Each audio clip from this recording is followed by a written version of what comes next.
Hello hello everybody, नमस्कार सभी साथियों को। कैसे हो सभी? आप दुरुस्त और तंदुरुस्त होंगे, अपने घर में स्वस्थ होंगे। साथियों, जेई मल्टीक्स टेक्नो चैनल पर मैं प्रवीण सर भिवानी आपका हार्दिक स्वागत करता हूं। तो साथियों, सभी साथी टेंशन में हैं 20 ग्रुप के। तो एग्ज़ाम दोबारा होगा या नहीं होगा, आज की अपडेट बताते हैं साथियों। आज कोर्ट के अंदर जो बहस हुई है वो सिर्फ 1 मिनट की हुई है। उसके अंदर हाई कोर्ट से जो कंटेम्प्ट ऑफ ऑर्डर के अंदर ये था कि क्रैश जो 21/5/2024 को जो है सीईटी के जो 5 नंबर सोशल इकोनॉमिक के मिलने थे वो ख़त्म कर दिए गए थे। उसमें एचएससी ने, सरकार ने मान लिया है कि ठीक है। तो अभी क्या होने वाला है, अभी साथियों मैं आपको दिखाता हूँ। तो साथियों, आपने ये जो लेटर था ये आपने देखा था धनाराम वाला। तो यहाँ पर इस कंटेम्प्ट ऑर्डर के अंदर बहुत सारे पॉइंट्स थे जो हरियाणा सरकार एचएससी ने अभी क्लियर नहीं किए थे। ठीक है, तो यहाँ पर अभी ये मान लिया गया है कि जो आज 1 मिनट की ओनली जो बहस हुई है उसके अंदर 4 वीक के अंदर इनको एम्प्लाइज करना है, एग्जीक्यूट करना है। ठीक है, तो अब ये करेंगे। अभी क्या करेंगे साथियों, इसके अंदर सबसे बड़ी टेंशन की बात ये है कि साथियों एग्ज़ाम दोबारा होगा या नहीं होगा। एग्ज़ाम होगा तो क्या फ़र्क पड़ने वाला है 20 ग्रुपों के अंदर। तो सबसे पहले हम इस वीडियो में एएलएम एसए इलेक्ट्रीशियन की बात करते हैं। 6576 पोस्ट थी, 4 गुना कैंडिडेट जब अगर चाहिए थे। ठीक है, तो साथियों यहाँ पर लगभग 26,000 के आसपास कैंडिडेट चाहिए थे, लेकिन कैंडिडेट हमारे पास कितने अवेलेबल थे साथियों? लगभग 15,800 या 900 के आसपास का आंकड़ा था साथियों। तो 4 गुना कैंडिडेट तो थे नहीं। अगर सोशल इकोनॉमिक के नंबर अगर ख़त्म कर दिए, हमारा मैटर क्या है इसमें? कोई घपला तो है ही नहीं भर्ती के अंदर। यही है कि देखिए कैंडिडेट थे 26,000, यहाँ पर कैंडिडेट बैठे 15,900 के आसपास। ठीक है, अब 4 गुना कैंडिडेट तो थे ही नहीं। यहाँ 4 गुना कैंडिडेट ना होने के कारण अगर 5 नंबर उनके जोड़ दिए जाएँ तो भी कोई फ़र्क नहीं पड़ना, अगर हटा दिया जाए तो भी कोई फ़र्क नहीं पड़ना। पेपर इन्हीं कैंडिडेटों ने देना है। सिर्फ यहाँ एक गुड और बैड न्यूज़ ये है, अगर एग्ज़ाम दोबारा होता भी है, अगर इस हिसाब से चलेंगे तो एग्ज़ाम दोबारा हो सकता है, नहीं भी हो सकता, वो आगे की बात है। लेकिन एग्ज़ाम होता तो सबसे बड़ी प्रॉब्लम सिर्फ एक ही आएगी। यहाँ पर देखिए, यहाँ पर इन्होंने ग्रुप वाइज लिया था, पॉलिसी के अंदर रखा पोस्ट वाइज। अब पोस्ट वाइज ग्रुप वाइज में ये फ़र्क था कि यहाँ पोस्टों का 4 गुना कर दिया था ग्रुप वाइज में, क्योंकि ग्रुप 1 बना दिया था, ग्रुप 22। ठीक है, लेकिन पोस्ट वाइज में यहाँ पोस्ट किसी महकमे में 2 हैं, किसी में 10 हैं, किसी में 1600 है एएलएम की, किसी में 3512 यूएचबी विन में है।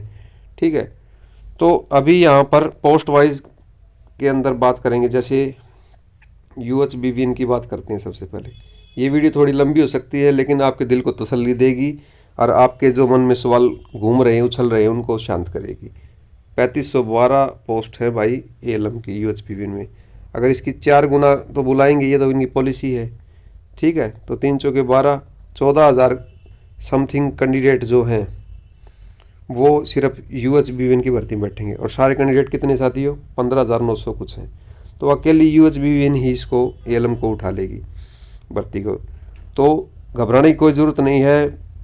डीएचबी विन के अंदर भी 1600 पोस्ट हैं, उनके भी अगर करते हैं 1699 थी, कितनी थी, तो 6,500 वो भी है। तो सिर्फ समस्या यहाँ क्या किसको आएगी? जो साथी एएलएम लगे हुए हैं उनको घबराने की कोई ज़रूरत नहीं है। उनका नाम दोबारा आएगा, दोबारा एग्ज़ाम दे सकते हैं। ये मत सोचो कि हमारा नाम नहीं आएगा। समस्या कहाँ है? समस्या मैं बताता हूँ कहाँ है। समस्या मान लीजिए, जैसे इसमें एक पोस्ट थी एजुकेशन बोर्ड के अंदर, 2 पोस्ट थी सिर्फ, किसकी? इलेक्ट्रीशियन की।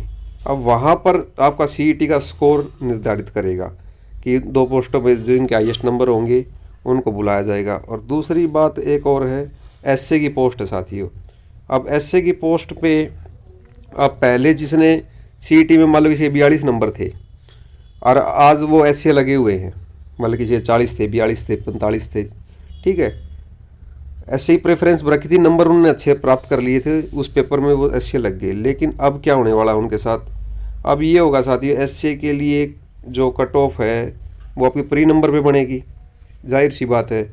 तो पोस्टें जो 300 पोस्ट है मान लो, 312, तो 1200 बंदे आएंगे। तो 1200 बंदे जो आएंगे, जो हाईएस्ट स्कोर वाले आएंगे एसए में। ठीक है, वो चाहे अभी एएलएम लगे हुए हो, तो वहाँ उनको दिक्कत आएगी। जो साथी एसए लगे हुए हैं, इलेक्ट्रीशियन लगे हुए हैं और जो साथी एलम लगे उनको घबराने की कोई ज़रूरत नहीं है, उनका नाम आएगा। हो सकता है उनका विभाग बदल जाए, डीएस से यूएच आ जाए, बस इतना हो सकता है अगर उनके सीईटी में कम नंबर है। तो ये डर मन में से निकाल दें कि एग्ज़ाम होगा नहीं होगा। अगर एग्ज़ाम होता है तो क्या होगा, तो कभी बार ना कर देंगे। और पहले भी एक साथी बात बताता हूँ आपको, 15,900 के करीब कैंडिडेट थे, 13,000 कुछ कैंडिडेटों ने पेपर दिया था। 100% कभी पेपर नहीं देते, जिनमें से 6,576 कैंडिडेट लगे थे, बाकी घर बैठ गए थे। अब ये मत सोचना कि वो घर बैठ गए थे वो पेपर नहीं देंगे, वो भी पेपर देंगे। और ऐसा भी होगा इस भर्ती में कि जो साथी अब लगे हुए इनमें से भी हटेंगे, जो क्वालिफाई नहीं कर पाएंगे, और जो बच्चे घर बैठे थे वो लग जाएंगे, जो जिन्होंने एग्ज़ाम नहीं दिया था या जो रह गए थे। और जो अभी लगे उनमें से भी कुछ साथी ऐसे भी होंगे, अगर एग्ज़ाम होता है तो उनकी नौकरी चली जाएगी। ठीक है साथियों, तो भलाई इसी में है। अगर आप अपनी नौकरी को बचाना चाहते हो तो साथियों, लोग तो कहने वाले होते हैं, कुछ भी कहते रहते हैं, लेकिन आप अपनी तैयारी करते रहें। तैयारी अगर आप नौकरी पे तो हो ही, सैलरी तो आप ले ही रहे हो। अगर आप तैयारी करोगे तो आपकी जान बच सकती है अगर एग्ज़ाम होता है। अगर आप क्वालिफाई नहीं हुए एग्ज़ाम के अंदर तो आपकी जॉब चली गई, तो सारी ज़िंदगी आपको पछताना पड़ेगा। तो इसी के साथ मैं आपसे विदा लेता हूँ, आपका प्रवीण सर भिवानी। धन्यवाद, नमस्कार, राम राम भाई।